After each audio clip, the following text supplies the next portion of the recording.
This hour of the Costa Report is brought to you by Dole Food Company, the world's leading producer and distributor of fresh fruits and vegetables.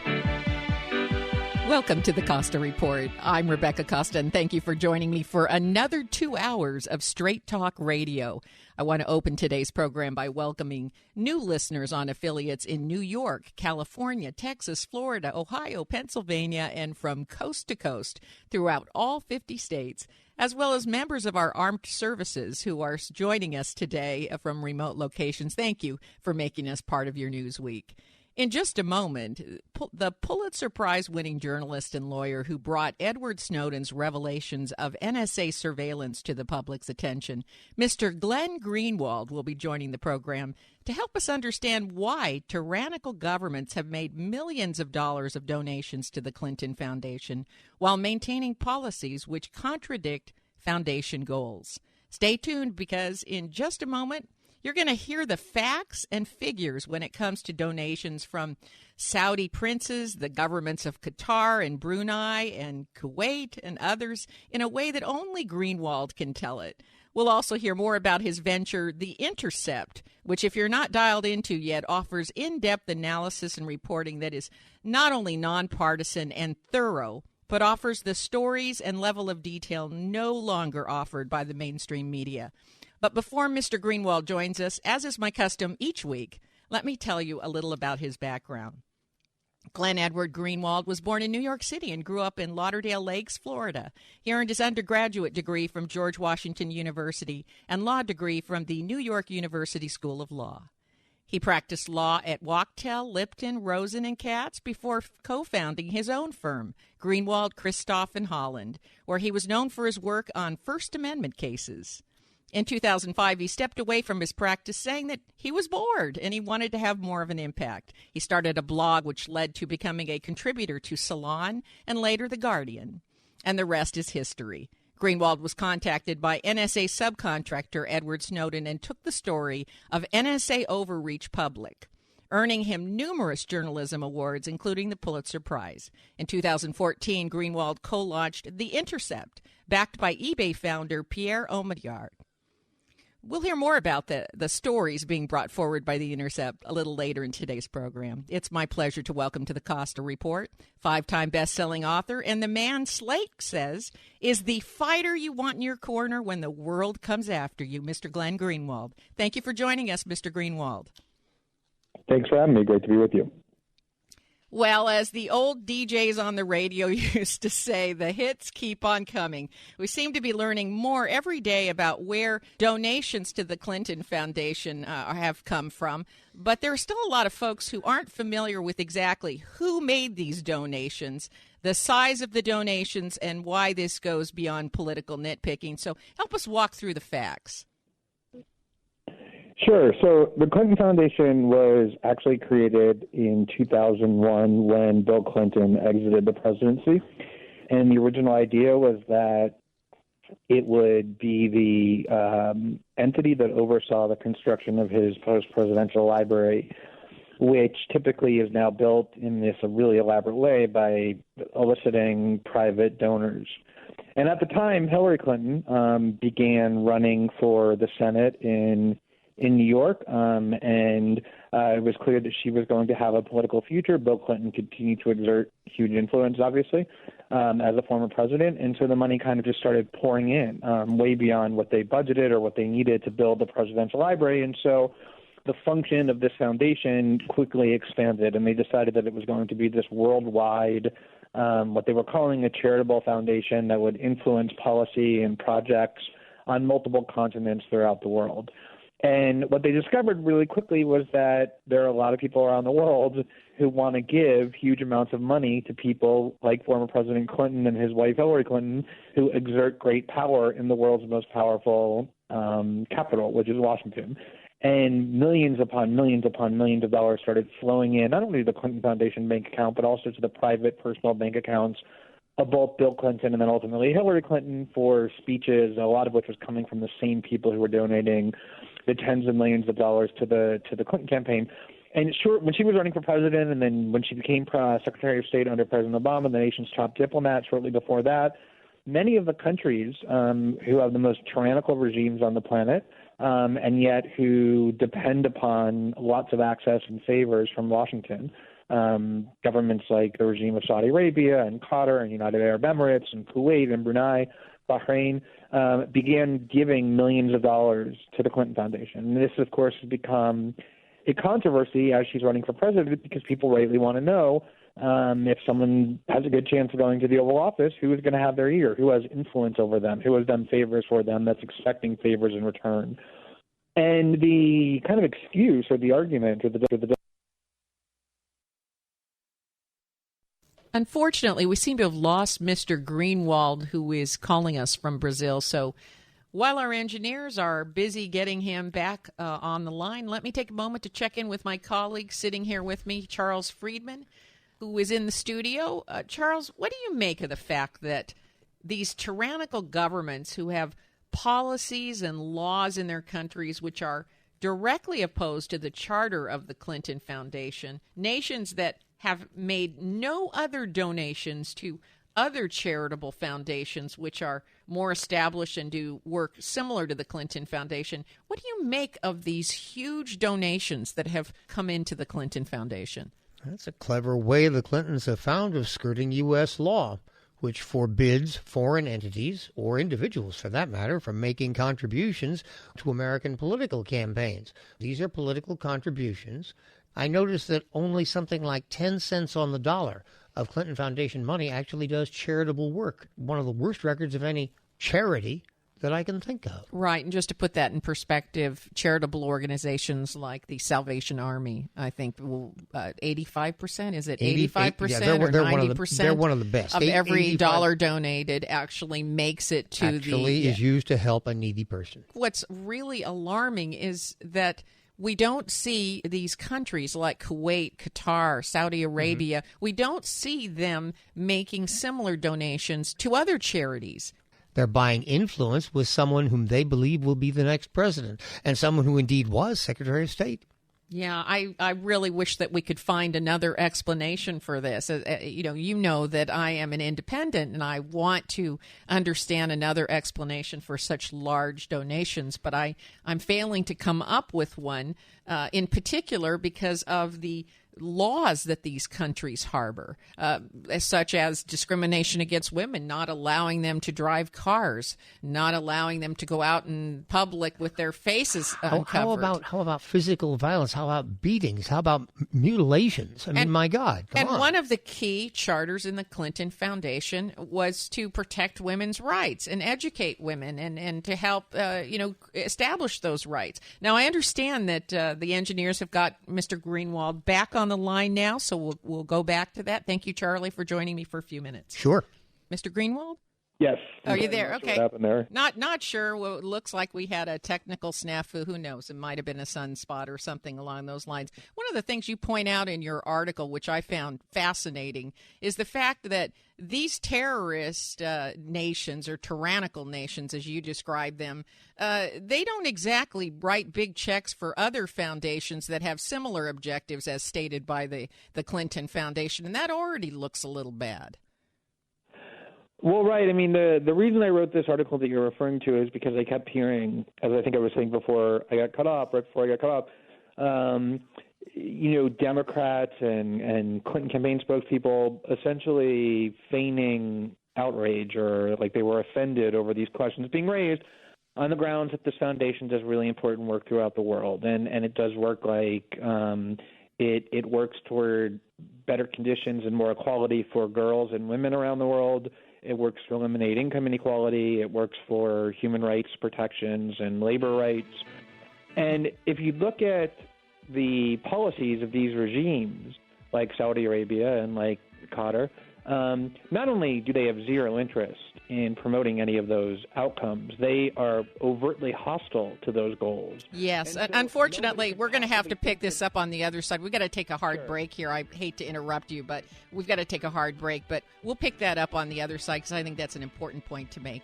You're listening to the Costa Report.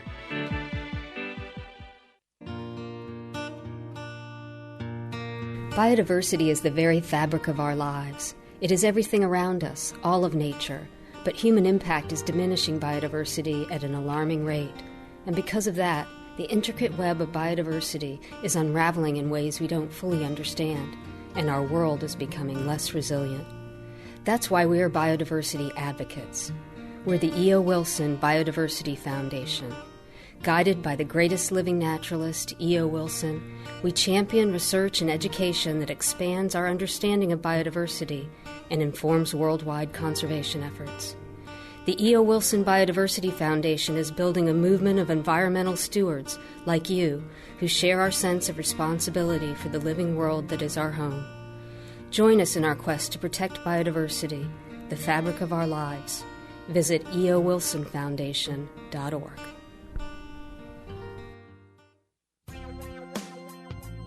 If you listen to the news today, you might come away with the impression that our biggest challenges are political and economic. But if this were true, then countries which have different political and economic systems would be facing different problems. But they aren't.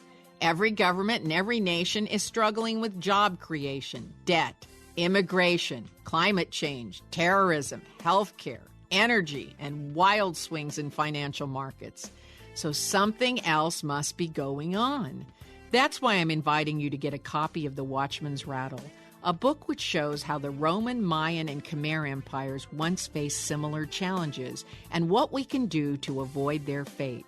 Visit RebeccaCosta.com today and get a copy of The Watchman's Rattle, because once you do, you'll never look at the world the same way.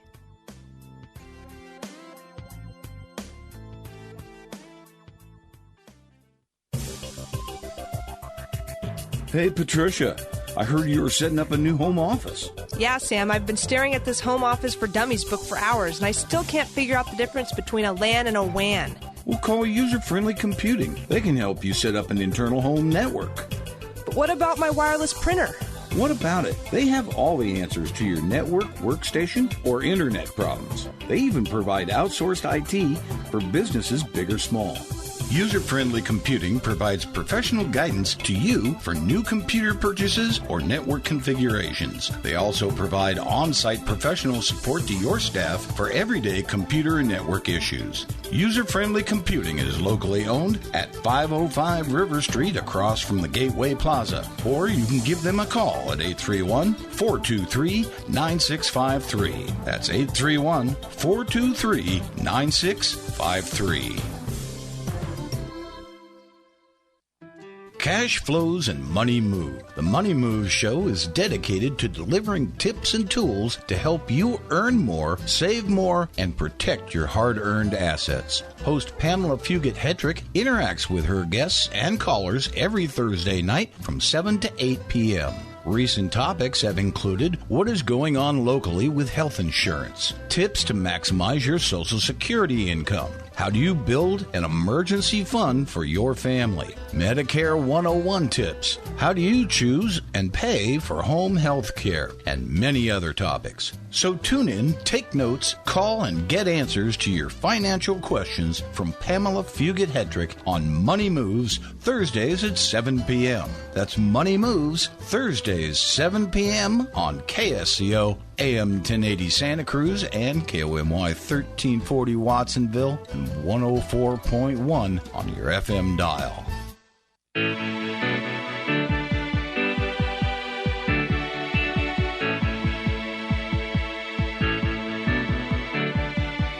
Welcome back to the Costa Report. I'm Rebecca Costa, and my guest today is lawyer, journalist, and best-selling author Glenn Greenwald. And I apologize for the connection problems we had. Mr. Greenwald is calling us from overseas, and sounds like the phone line just died on us. But thank you for calling back. Before the break, you were making the point that donating nations have policies that are inconsistent with the Clinton Foundation goals, such as improving the rights and protections for young women. And I wanted to offer you an opportunity to finish that thought. Right. So, in a country where women are literally prohibited from driving, like Saudi Arabia, it's not very persuasive to claim that the reason they're giving millions of dollars to the Clinton Foundation is because they want to help the plight of girls and women around the world achieve equality. And so that gives rise to the question, well, if their motive isn't to help the goals of the Clinton Foundation, what is their motive in giving these large sums of money to the Clintons?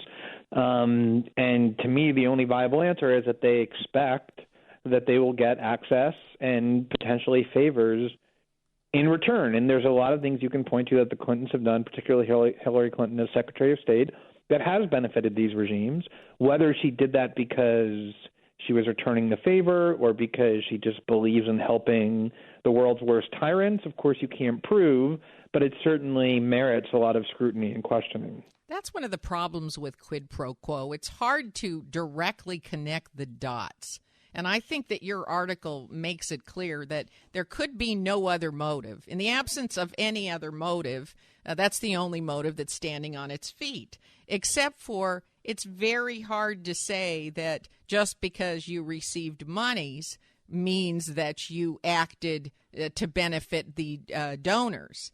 And so what I found most powerful about your report on foreign donations to the Clinton Foundation was the argument that Democratic supporters are making that large amounts of money does not necessarily lead to undue influence. And you make the point that this is the same argument made by the Republican Party in support of Citizens United, which at that time Democrats rejected.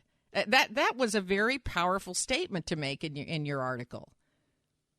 Well, in fact, you could even go back further. I mean, there's been a debate in Washington for more than 2 decades now, going back to the McCain-Feingold legislation about campaign finance reform. And more or less, the position of the Democrats has always been large corporate donations and large sums of money going to politicians corrupts the political process because it at least creates the appearance of corruption and, in almost every case, the reality, because if you get millions of dollars from a corporation or from an entity, of course you're going to open your doors to them first and they're going to have access. And so it's pay for play. That was always the core view of the Democratic Party in arguing for campaign finance reform. And the core argument of the Republicans in arguing against it was, well, just because we're getting large donations, you can't prove that we're doing anything corrupt. Even if we end up acting for the benefit of these interests that are giving us money, maybe we're doing it out of conviction or ideology. And so to see this completely reversed in order to defend the Clintons and watch the Democrats jettison their core argument for 25 years about corruption in the political process and embrace the Republican argument, which is if you can't prove a quid pro quo, there's nothing wrong with it, is really kind of stunning to watch. I agree, and I thought it was extremely insightful to point to the fact that the very argument which they were opposed to, they have now embraced. Now, I feel a need to point out that you are neither in support of the Republican Party or the Democratic Party. You're what I call an equal opportunity critic of illegal, unfair, and unethical behavior, as I am. But as you know, the most successful television, radio, and internet broadcasts continue to be very partisan, very polarizing, and agendized. And to this end, the media is playing a dangerous role in how these stories are communicated to the public. These days, it's hard to find good investigative journalism. I believe that's why you founded The Intercept. Is that right? Tell us a little bit about The Intercept. Yeah, that's true. The Intercept really grew out of the reporting I was doing on the archive that had been provided to me by the whistleblower Edward Snowden. And at the time I was working at The Guardian and we were working with other news organizations around the world, and there were all kinds of constraints on the ability or the willingness of news media outlets to report on these stories, which, you know, regardless of what you think of Edward Snowden, these are really important stories to be told. This is really significant journalism, and media outlets shouldn't be hesitating. And for all kinds of reasons, whether it was excess closeness to the U.S. government or loyalty to President Obama or fear of threats that were being made for legal purposes or the reaction of readers, there was just a lot of hesitation institutionally, not so much of The Guardian, although there too, but around lots of other media outlets. And so we wanted to create a media outlet that would be able to do fearless journalism, adversarial journalism, which is the reason there's a free press, to be adversarial to those in power, without any kind of allegiance to any faction or any party or any fear of alienating anybody, to really just have the freedom to shine a light on things that ought not to be hidden, which is, to me, the core essence of journalism. And so we found a backer who believed in that vision of journalism and was willing to fund it, give us total independence, and so far it's worked out really well. My question is, without that backer, do you have a business model that will allow you to sustain The Intercept? Because I always find that challenging. If you find a benevolent backer, then fine. You know, you can be nonpartisan and you can work on stories that require you to invest a lot of time and check the veracity on, which is what you're known for in the Edward Snowden case. You know, you didn't just rush to the public willy-nilly. You checked out this source, and I admire that. But if you don't have a backer, what kind of business model do you have that makes it sustainable? Well, it's a real problem for journalism. I mean, journalists, have created a lot of their own problems, but this problem is not so much their own doing. With the advent of the internet, of course, most media outlets have lost huge amounts of money because it's very hard to compete with news on the internet that's available for free. And as news organizations have lost money, they've not only had to cut investigative journalism, which is expensive to do, eliminate news bureaus around the world, which severely limits coverage, but also they've become really vulnerable to threats, either by someone who's really rich, who doesn't like their coverage, or by the government, who threatens to prosecute or to sue. And, we saw this recently in the case of Gawker and Peter Thiel, the Silicon Valley billionaire who was secretly funding lawsuits against Gawker because they published articles which he disliked, and they ended up bankrupting him. Yes. And media outlets are terrified of that because they don't have solid financial footing. And if you don't have solid financial footing, if you want to go report on a billionaire or you want to go report on the U.S. government, and they're threatening to use their infinite resources to keep you in court and make you pay lawyers, and you're already having trouble laying off, you're a journalist, you're going to pull your punches and be afraid. And so it's not a great model to say, well, go find a billionaire somewhere who will give you the money, no strings attached. It's much harder than it is to say. But at the same time, it is a model that has worked for us. Right. And I don't know what the answer is. And it may be the only model that works right now. I mean, it truly, you may need a benevolent backer in order to bring ethical journalism back to the public again. I'm not sure there's another model available. We have to take another scheduled break, but we'll return with more from Glenn Greenwald after these short messages. You're listening to the Costa Report.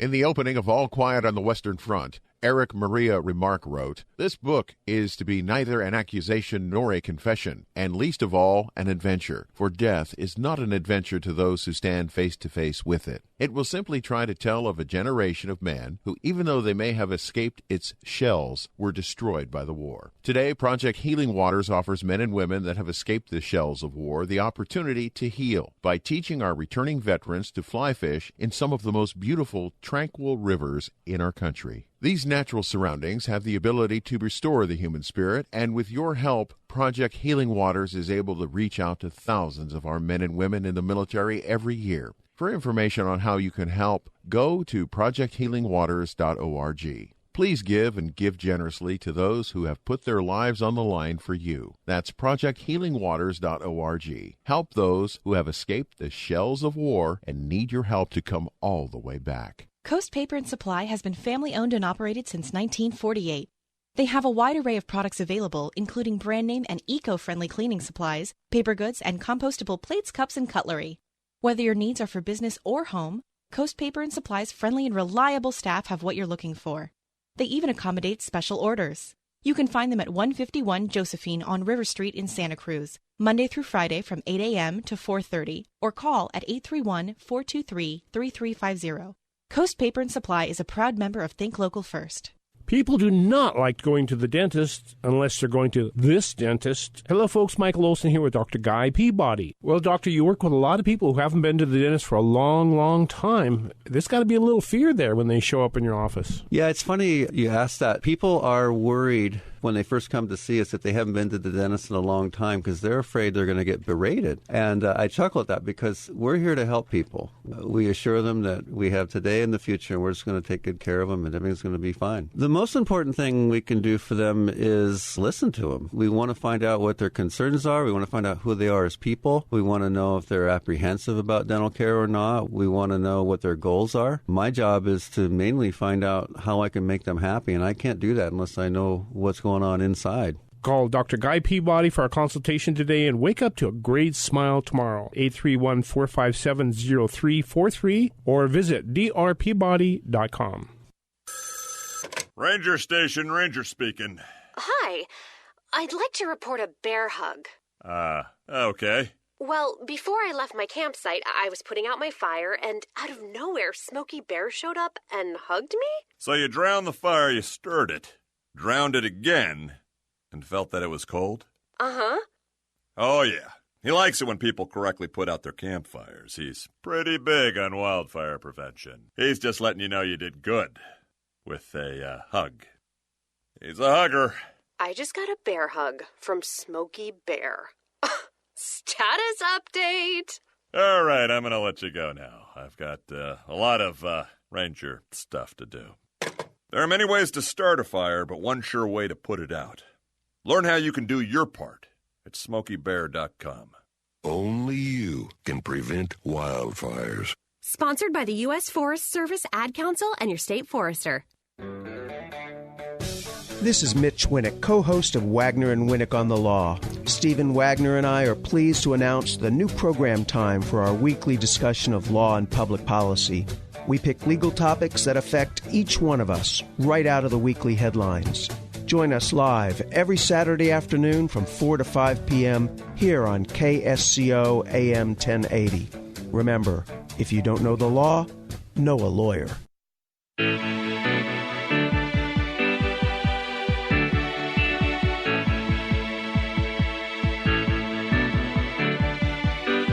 Welcome back to the Costa Report. I'm Rebecca Costa, and if you're just joining us, my guest today is Glenn Greenwald. And before we went to break, we were talking about the sad fact that the only business model which makes sense anymore for honest, objective, nonpartisan journalism might be the need to find a benevolent patron, as was the lucky and fortunate case of the Intercept. Now, I know you have to leave us in a few moments, but I can't let you go without asking you to give us a brief update on Edward Snowden. How's he holding up, and what are his plans? Yeah, he's doing great, actually. Obviously, he's in Russia, and he is incapable of leaving Russia because there's an international arrest warrant for him issued by the U.S. government, and he has effective asylum in Russia, but that wouldn't apply if he steps out. But beyond that limitation, he's free to participate in the debate that he helped to galvanize around the world. He gives speeches, he writes articles, he makes appearances, he does events. He's become an important and free voice on not just that issue of surveillance and privacy, but lots of other issues as well. And he's been able to normalize his life in a way that, back in Hong Kong in 2013, when we were working with him, we never thought was possible. So it's worked out really well for him. What's happening with regards to a pardon or allowing him to return to the U.S. without prosecution? Are you or anybody assisting him with that? He's represented in the United States formally by the ACLU, which definitely has been working a lot on trying to either facilitate some kind of a deal for him to return to the U.S. without, spending the next several decades in a cage. The problem is that if, the U.S. government is petrified that if they allow him to come back, he's going to come back to a hero's welcome. And this will galvanize other people inside the government to do what he did, to enable the public to see what their government is doing, as the public should, and that's what they really don't want. And so they feel like if they allow him to come back under terms that are too favorable, they run the serious risk of incentivizing other people to follow in his path. Well, I'm glad you brought that up, because as time passes and the Snowden case goes unresolved, this example will no doubt discourage other whistleblowers who might find being permanently exiled from their own country too high of a price to pay. I mean, realistically, how many people are willing to pay that price? Well, I mean, I think that, there's kind of a range of consequences. Chelsea Manning, who was the source for WikiLeaks, ended up with a 35-year jail term. Snowden is kind of the other pole, which you're right, he's kind of exiled from his home, but at the same time, he's not in prison. He's become an admired voice around the world. There's a film that's about to be released, made by Oliver Stone next month. It's premiering in New York. He's played by Joseph Gordon-Levitt. There was already a documentary that won the Academy Award about him, so he feels like, really gratified. It is true you have to be willing to sacrifice a great deal, and he thought there was a good chance he was going to go to prison for life, and he was even willing to accept that risk. So if there's the right level of conviction, the right level of principled passion, people are willing to sacrifice their own self-interest in order to serve the public or fulfill some political end that they believe in. Well, I hear what you're saying. It's not as bad as it could have been, but it certainly isn't an incentive for people to come forward. Well, that's exactly why the U.S. government wants to make sure that he has as much discomfort as possible, precisely because they want other people who are in his position, considering doing what he's doing, to look at him and say, am I willing to have that happen to my life? And they want the answer for most people to be no, so that they can continue to conceal and maintain the secrecy regime without having whistleblowers, like Daniel Ellsberg did. He almost went to prison for life. Lots of other people, and then Edward Snowden, be willing to come forward. They want the price to be as high as possible. He's been punished enough. The right thing to do is a presidential pardon and to lift this arrest warrant all over the world. I think it's over. The information is out there. The man has been punished. You personally have been persecuted. It's enough already. The president should, indicate a pardon, and that should be it. And before we lose you, give us your perspective on this release by WikiLeaks of the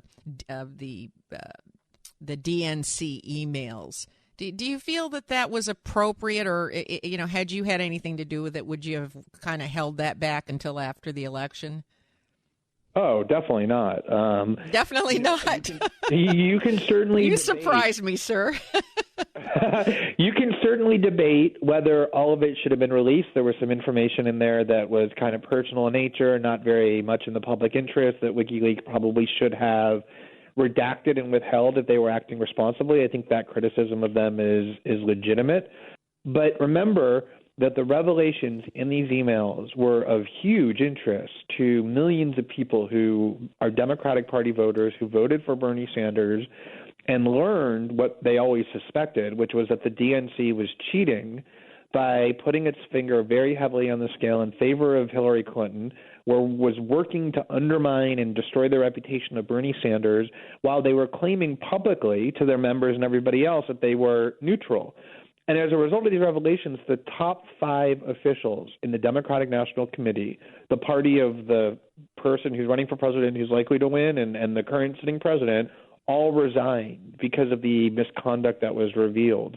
So, of course, this is something that voters ought to know as they make decisions about which party to support. It would be outrageous if WikiLeaks purposely sat on those documents until after the election. The election is exactly when people ought to know about it. Like I said, you can make valid complaints or grievances if they weren't as careful as they could have been. I probably would have withheld a lot of it.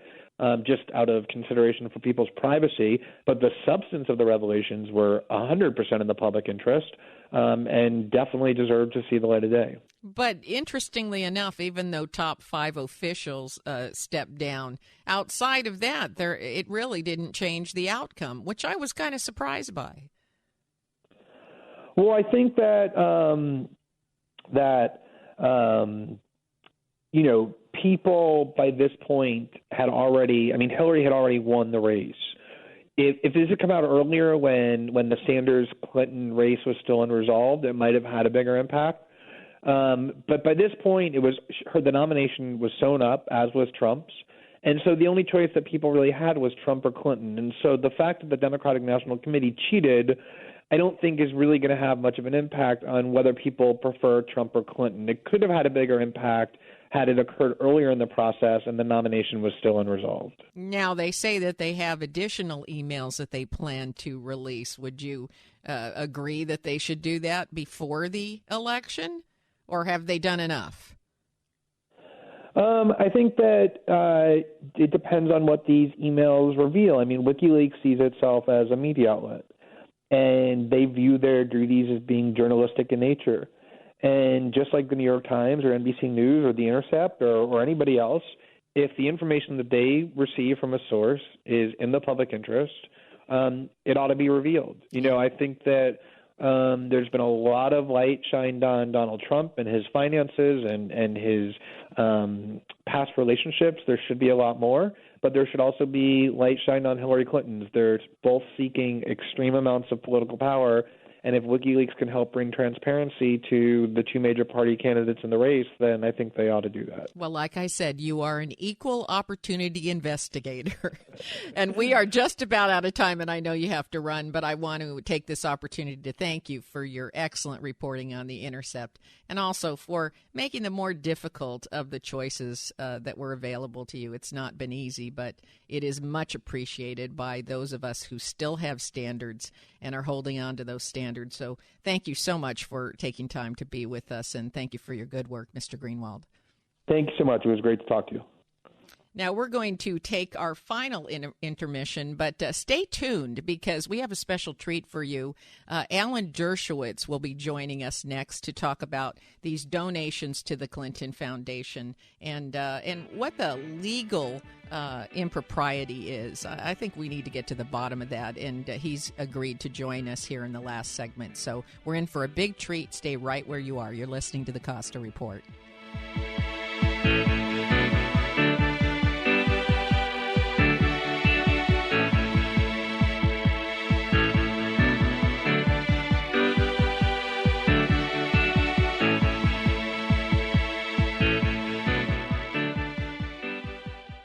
I'm here today with Scott Caraccioli of Caraccioli Cellars, recent winners of the best sparkling wine in the U.S. in the Champagne and Sparkling Wine World Championship. Congratulations, Scott. Thank you, Rebecca. Thanks for having me. So what is it about your Brut Cuvée that beat all the other competitors around the world? We really focus on creating an expression of the Santa Lucia Highlands and doing it the right way. And when you control the process from the beginning to the end and you have talent like Michelle and top-tier grapes, they really shine through. This was a worldwide competition. It was definitely a humbling experience. We were in a room with producers that have been making wine for over 100, 200 years, and was a huge honor to have Tom Stevenson give us the best U.S. Sparkling Wine Award. We fared really well overall. We had 3 wines win Best of Class, which was great.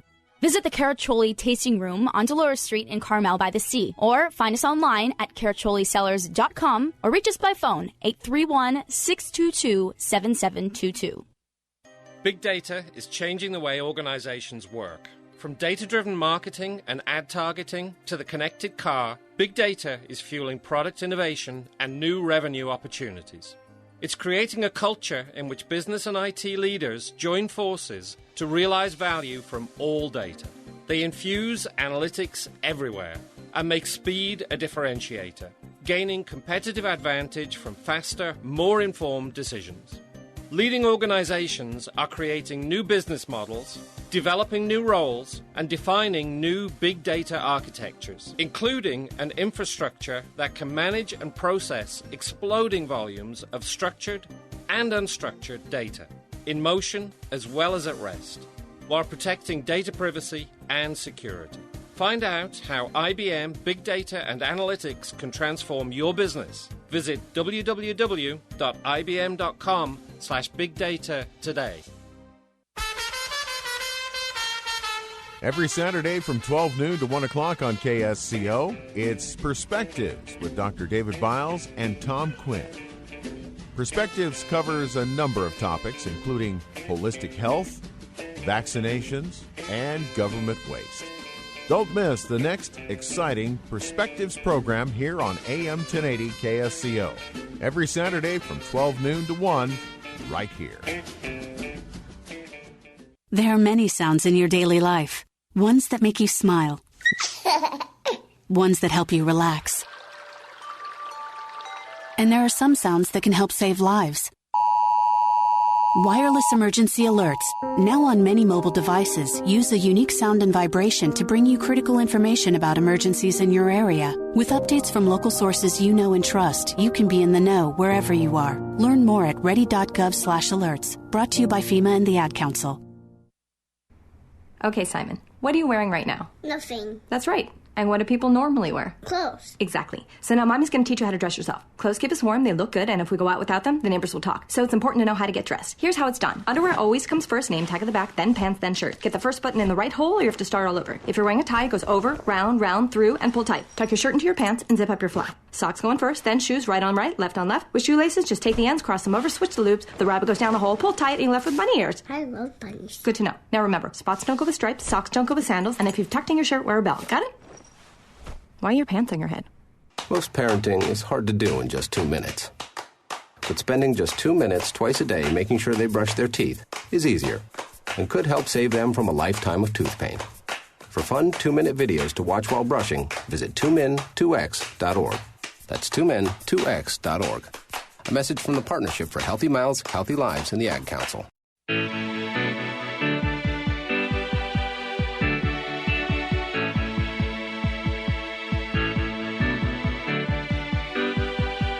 Welcome back to the Costa Report. I'm Rebecca Costa, and Glenn Greenwald had to leave early, but we have the good fortune to have the greatest constitutional and civil liberties lawyer in the United States, Alan Dershowitz, joining us. Thank you, Mr. Dershowitz, for taking time to be with us, and happy birthday.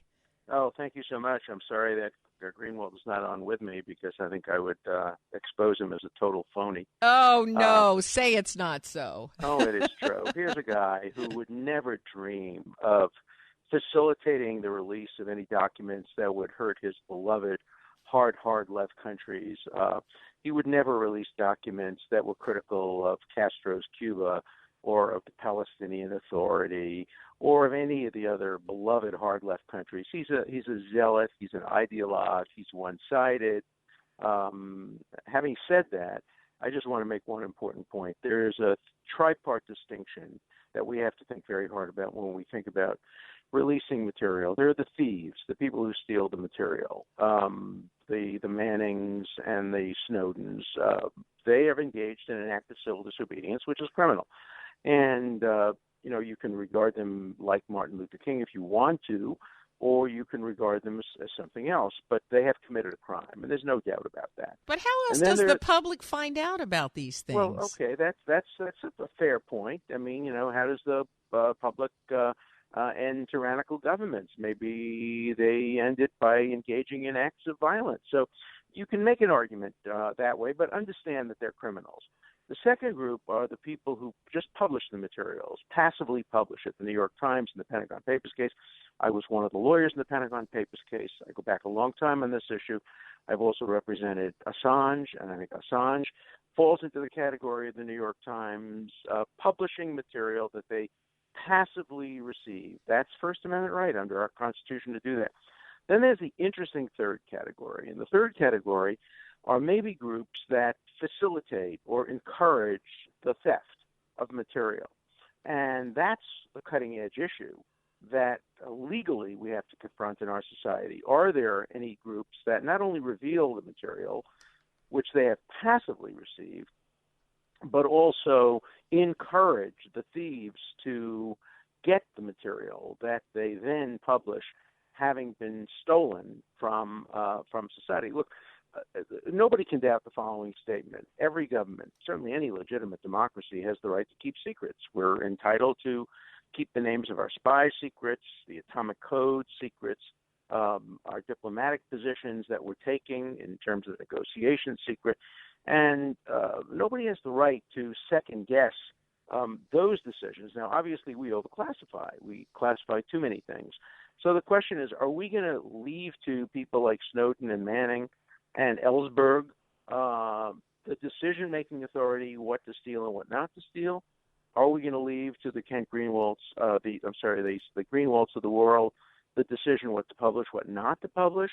In a democracy, there has to be some degree of accountability. And so we're talking about operations that go outside usual systems of checks and balances. And, you know, it's a fair debate to ask whether Snowden's a hero or a criminal. And the answer is probably both.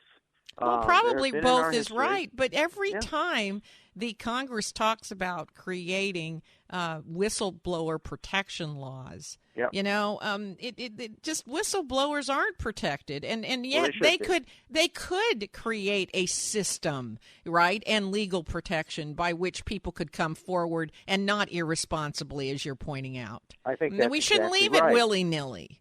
I think that's exactly right. Look. These people who were the thieves never try to come forward. They claim they did. The evidence is overwhelmingly to the contrary. Never went to responsible authorities and said, look, my God, what we have found, we want you to look into this. We want a congressional committee to examine it. We want other oversight groups to examine it. Recently, they didn't go to the New York Times and the Washington Post, which are very responsible in how they vet material. They went outside the system. In other words, they use criminality as a first rather than a last resort. I can easily imagine a situation where I would want to engage in an act of civil disobedience, where I said to myself to be or not to be a felon, and I would cross over that line to felony because I would think that it's worth doing it. That's what Martin Luther King did, and that's what other great heroes did. But they all took the responsibility. Martin Luther King held his hands up and said, handcuff me and take me to jail. And then he hired great lawyers, or mostly they defended him free, and confronted the system and won. It's very different from what Snowden did, and that is took the material with him, ran away to Russia, wanted to go to South America. It's very different from what even what Greenwald did. So let's understand that there is a continuum here. We have to discuss this issue with some nuance, not just make unequivocal heroes of all of these people, and certainly not lump all of them into one category. As I said, there are at least these three categories: the thieves, the publishers, and the facilitators. Yes, but let me ask you this. Who is at fault if there is an absence of any legal process? This is not going to end with Snowden. The government is at fault. I mean, there's going to be other whistleblowers. And they're going to they're all going to mishandle it, and so are the journalists and the publications. They're all going to mishandle it. They're all going to misjudge. And so who's at fault if we don't create a legal process for this? Well, I think we have to create a legal process. I think the government is at fault. And I think what Snowden should have done is he should have challenged the system in court. And I think he would have gotten good response. I surely would have represented him. Other civil libertarians would have represented him. But he decided instead to engage in an act of civil disobedience and run away. Mm-hmm. That's very, very different. And you can still praise him for it. But don't put him in the same category as Martin Luther King, who stayed and went to jail and wrote his great letter from Birmingham. We're not seeing that kind of courage here. And so, again, just don't. It's important not to put everybody into one category. Not to glorify this. Categories. Yeah, you don't want to see this glorified. I want to change the system. Mm-hmm. The glorification is okay as long as we understand that we're glorifying somebody who broke the law. Now, the law is too broad, much too broad. We have far too much classification. And, even getting to politics today, even some of the material that we know now bore some indicia of classification in the Hillary Clinton situation was way, way over classified. Much classification is done not to protect the government's national security, but to protect particular people from embarrassment. We know that that's the case, but we also know that there is legitimate reason for classification. We have to keep certain things classified, and we can't just glorify people like Snowden who take everything and turn them over without any attempt to try to distinguish. What's the difference between Snowden and Jonathan Pollard? Jonathan Pollard spent 30 years in jail. He thought he was doing the right thing. He thought he was providing material to Israel, which Israel was entitled to get under their agreement. He thought that Israel's existence was at stake. He thought he was doing the right thing, and the government's response was to put him in jail for 30 years. Now, 30 years was too much in that case. 6 months, a year, 2 years, maybe even 5 years might not have been too much. But I don't see much of a difference between what Pollard did and what Snowden did in many respects. And yet the whole world condemns Pollard, and many in the world glorify Snowden. You might ask Greenwald next time you have on the show whether he would say the same thing about Jonathan Pollard as he said about. That's a good question. I hadn't thought to compare the two, he'll respond by saying that Snowden was trying to protect and help America, and that Pollard was trying to protect a Zionist, conspiratorial, genocidal, apartheid regime, Israel. You'll hear all the kind of political nonsense from Greenwald, but basically. It's hard to understand what the real. Well, I am are. so glad that we had a chance to catch you before you took off for your birthday celebration. And, Thank you. And we're just about out of time here, but I'll tell you, I'd like to bring you back and talk to you more sure, about I this. have a new book. I have a new book coming out. It's called I almost got it wrong. Erectile Dysfunction. Erectile Dysfunction. No, seriously, is that the title? It's Are you called just Erectile Dysfunction, a guide to the unaroused voter.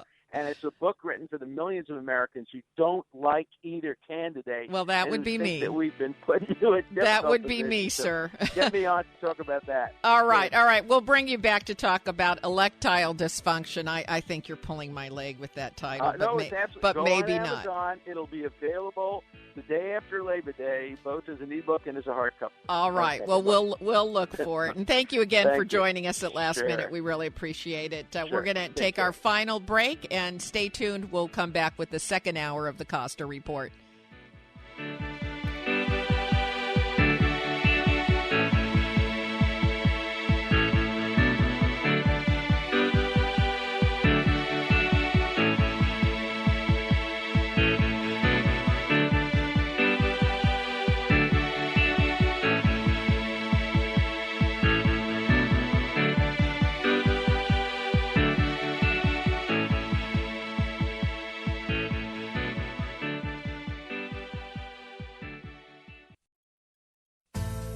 Every day our world gets more complicated. Not only is new information coming at us faster than we can manage, new regulations, technology, and the effects of globalization have made it much more difficult to succeed. That's why I wrote The Watchman's Rattle, a book that, for the first time, explains how complexity makes it hard to separate facts from fiction, and eventually causes us to make important decisions based on unproven beliefs. And not just us, our leaders also fall prey to this phenomena. But here's the good news. Once you know the symptoms to watch for, you can safeguard against them. So please, go to RebeccaCosta.com. That's RebeccaCosta.com and order your copy of The Watchman's Rattle. It only takes a few minutes and the shipping is free. That's RebeccaCosta.com. Do it now. You'll be glad you did. I am done with my mattress. That's right. I'm not spending another night on this old bag. My new mattress comes today, and this thing is out of here. Bye-bye, mattress. Yep. Bye-bye, mattress. So says you and about 1,000 other people every day. And that's a lot of old mattresses with no place to go. There's the landfill, of course, where they just take up space. But what a waste. Because you could send it to a mattress recycler, where old mattresses get broken down into steel, foam, wood, and fiber that become new steel, carpet padding, home insulation, garden mulch, biomass fuel, locomotive oil filters, and all kinds of other great stuff.